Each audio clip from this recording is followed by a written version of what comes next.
Good morning সবাইকে। আর আমি এই মাত্র ঘুম থেকে উঠলাম আজকে। অ্যান্ড আজকে যেটা হয়েছে, মা আর বাবা আজকে গিয়েছে পলাশদের বাড়িতে, কারণ ওখানে কিছু কাজ রয়েছে, ওদের আসতে দেরি হবে। তো আজকে দুপুরবেলা মা শুধু ভাত রান্না করে গেছে, কারণ আমি চিকেন রান্না করব, সেটা আমিই বানাবো। ইয়েস, বাড়িতে রয়েছে আমি আর জিমি। আজকে তো আমাদের পিকনিক চলছে, তো আজকে মাংস আমি বানাবো। তবে এখন বাজে 11টা, আর আমার খিদে পাচ্ছে। তো আমি ভাবলাম যে একটু বাইরের দিকে যাই, গিয়ে পরোটা যদি কিছু পাই তাহলে নিয়ে আসি, কারণ পেটে ছুঁচো ডন দিচ্ছে। তো দূর যা মনে হয় আজকে টেম্পারেচার না হলেও গিয়ে 45 ঠেকতে পারে, কারণ এখনই যদি 41 হয় তো ভাই ইনসেইন গরম, কিছু বলার নেই। কত চিকেন মশলা, কত চিকেন মশলা? এই যে পরোটা তো নিয়ে নিয়েছি, বাট পরোটার দোকানে গিয়ে ফোন হয়ে গেছিল ওভারহিট। ফোনের আর কি দোষ দেব, স্বাভাবিক ভাই, এত গরম না। এই গরমে মানুষ পর্যন্ত ওভারহিট হয়ে যাচ্ছে ভাই। মাথায় রোদ পড়লে আমি দেখছি আমার গলা শুকিয়ে যাচ্ছে, কথা বলতে পারছি না, কিন্তু আমার গলা জ্বালা জ্বালা দিচ্ছে। অন্যান্য দিন এই সময় টোটো নিয়ে বেরোই, কিন্তু মানে দুদিনই পরপর বেরিয়েছি, তখন মাথার উপরে এত রোদ পড়ে না বলে ব্যাপারটা অন্য থাকে। এই গরমে যারা বাইরে বেরিয়ে কাজ করছে ভাই, আমি বারবার বলছি, তাদের জন্য আলাদা রেসপেক্ট ভাই। কিভাবে পারছে কেউ? আমাকে দোকানে বলছে যে এখানে বসে খাবে, আলাম বাড়িতে বসে খাবো, চান্সই নেই, কারণ খাবো না প্রয়োজনে। বাড়িতে ঢোকার সাথে সাথে এরম করে এসে বসে পড়েছে বিছানায়। এর ধান্দার কিছুই না, পরোটা এনেছি ওটা খাবে বলে। এসব ভদ্রতা ভালোবাসা তখনই আসে যখন এর বেটা কিছু একটা খাওয়ার ধান্দায় আসে। মর ব্যাগ এক দেবো, একটা চল। আজকে তো টোটো নিয়ে বেরোনো নেই, কারণ বাবা নিয়ে গেছে টোটো সঙ্গে করে। শোন তাহলে তোকে পুরো গল্পটা বলি। আমি বাইরে গেলাম, গিয়ে দেখলাম যে এত, সত্যি কথা বলতে বাড়িতেই শান্তি, বাইরে কোথাও গিয়ে শান্তি নেই। আমি তো বাইরে বেরিয়ে মনে করছিলাম যে ভাই এর থেকে না খেয়ে বাড়ি শুয়ে থাকা ভালো ছিল। এখন বাজছে 3টে, বিভৎস রোদ, লোকজন বাড়ি ফিরছে, আর আমি এই সময় বেরোচ্ছি। তার কারণ হচ্ছে সাইকেল নিয়ে আবার বেরিয়েছি। মাংস রান্না অলমোস্ট হয়ে গেছে, তো আমি ওটা বসিয়ে দিয়েছি, ধিমে আছে। জাস্ট বেরিয়েছি, জিমিকে খেতে দিয়ে দিয়েছি, ওর জন্য মা সেদ্ধ মাংস করে গেছিল, সেটা দিয়ে দিয়েছি ওকে খেতে। এবার আমি যাচ্ছি গরমের মধ্যে কোল্ড ড্রিঙ্ক কিনবো বলে। তাই হলাম যে কোল্ড ড্রিঙ্ক ছাড়াই মাংসর স্বাদ তো আসবে না, তাই এই রোদ্দুরে এরকম একদম পুরো আর্মার ফার্মার চাপিয়ে বেরিয়ে পড়েছি। কোল্ড ড্রিঙ্ক খেতেই হবে বস, না হলে আর কিসের গরমকাল।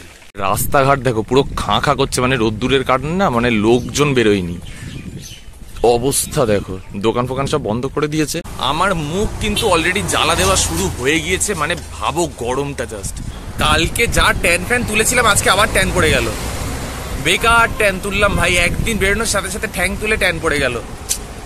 পুরো ডিরেক্ট মুখে পড়ছে না রোদটা। এমন হাদা আমি, ক্যাপটা যে এরকম সামনের দিকে করে নিলেই আমার মুখটা গার্ড হয়ে যায়, সেইটুকু বোঝার ক্ষমতা নেই। আমি নিজেকে নিয়েই নাজেহাল ভাই, কি করা যায় বলো তো।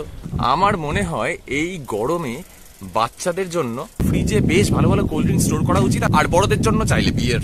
আর বিশ্বাস করো, গরমকালে এইরকম ফাঁকা রাস্তায় এই বেলটা আলাদাই লাগে, ফিল দেয় বস, ছোটবেলা। আমি এখন বসে মাংসর আলু খাচ্ছি। কাদের কাদের এরকম মাংসের আলু খেতে ভালো লাগে প্লিজ কমেন্ট করে বলো। যেটা ব্যাপার হচ্ছে, এখন তো সন্ধে হয়ে গেছে আর বাবা মা চলে এসছে। মাসির বাড়ি থেকে প্রচুর খাবার এনেছে, সন্দেশ এটা ওটা অনেক কিছু এনেছে। তো আমি বেশ কিছু খেয়েছি। তবে এখন যেটা করছিলাম সেটা আমি এডিট করছিলাম ভিডিওটা এডিট করার পরে চ্যানেলে ভিডিও আপলোড করে দেবো। কালকে সকাল থেকে আবার টোটো নিয়ে বেরোনো রয়েছে, আমি বেশ এক্সাইটেড লাগছে আমার, কারণ সিরিজটা কন্টিনিউ হবে। সত্যি সিরিজটা খুব ভালো রেসপন্স পাচ্ছে, ভালো লাগছে ভীষণ। থ্যাংক ইউ যারা দেখছো। ফ্রিজে অনেক খাবার রয়েছে, তার মধ্যে মিষ্টিও এনেছে, একটা বের করে খাবো। এখানে কি আছে কে জানে, দাঁড়াবো। তো ফ্রিজ খুলে যেটা পেয়ে গিয়েছি সেটা আমার ভীষণ পছন্দের একটা খাবার, সেটা হচ্ছে নাড়ু। আমি বেশ কিছুটা খেয়েও ফেলেছি, এতগুলো নাড়ু রয়েছে না, মা ঝাড়বে, কারণ আমি আজকে সারা রাত ধরে নাড়ু চুরি করেই খাবো। তো কালকে সকালে আমার কপালে মার জুতে চলেছে, কিন্তু আমি কিছু করার নেই, আমি হেল্পলেস, আমি নিজেকে কন্ট্রোল করতেই পারি না নাড়ু দেখলে। এই দেখো, আপাতত এখন কস্তুরীর একটা ভিডিও আমি এডিট করছিলাম, এটা একটু অন্যরকম হবে। আর এখন বাজে হচ্ছে 1টা।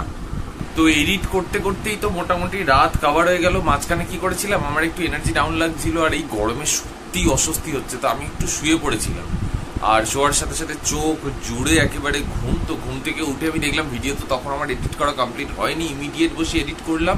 এবার যেটা করব সেটা হচ্ছে আমি গা ধুতে যাবো, স্নান টান করে এসে গা ধুয়ে, রাত্রেবেলা একবার গা ধুলে আই থিঙ্ক ভালো ঘুম হবে।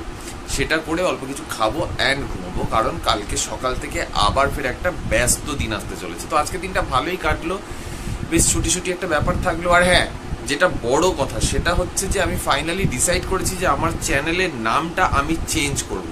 এবার কি নাম দেব না দেব সেটা নিয়ে একটু ডিটেলে ডিসকাস করব, এবং সেটা করব কালকে। বাট এই সপ্তাহের মধ্যে চ্যানেলের নাম চেঞ্জ হয়ে যাবে, নতুন লোগো আসবে, নতুন সব কিছু আসবে, চ্যানেলের ভোল পাল্টাতে চলেছে। তো স্টে টিউন। আর আজকে ব্লগটা এখানেই শেষ করছি। এত দূর পর্যন্ত যারা দেখেছো আশা করছি ভালোই লেগেছে। তো চ্যানেলে প্রথমবার এসে থাকলে চ্যানেলটাকে একবার সাবস্ক্রাইব করে দিও, আর আমার কো ফাইটার হওয়ার জন্য একটা লাইক করো, আর অবশ্যই কমেন্ট করো না ভাই, না হলে তো বুঝতে পারি না না কেমন লাগছে না লাগছে। সো প্লিজ একটা কমেন্ট করে দিও। আর ততক্ষণের জন্য ভালো থাকো, টাটা।